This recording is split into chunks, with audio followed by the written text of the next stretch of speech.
Il-Gvern Malti ta' għotja ta' 600,000 euro lil fond ta' riċerka f'dan l-Università ta' Malta biex kun jistgħu jiġu finanzjati 11 il-proġett ta' riċerka. Dan apparti li mill-fondi oħra l-Università diġà twetta 4 riċerki oħra fis-sena. Ir-rettur tal-Università, il-Professur Alfred Vella, tkellem dwar kif din id-donazzjoni tgħin l-Università ta' Malta sabiex ittejjeb il-livell tagħha meta mqabbla ma' universitajiet oħra.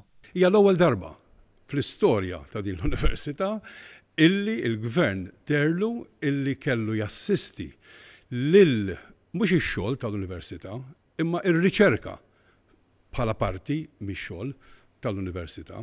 Il-prorettur tal-Università Xavier Zammit spjega kif dawn il-proġetti ta' riċerka li jintażlu sabiex jiġu finanzjati huma dwar setturi differenti, fosthom proġetti marbuta max-xjenza, l-arkeoloġija, ir-robotika u l-intelligenza artifiċjali.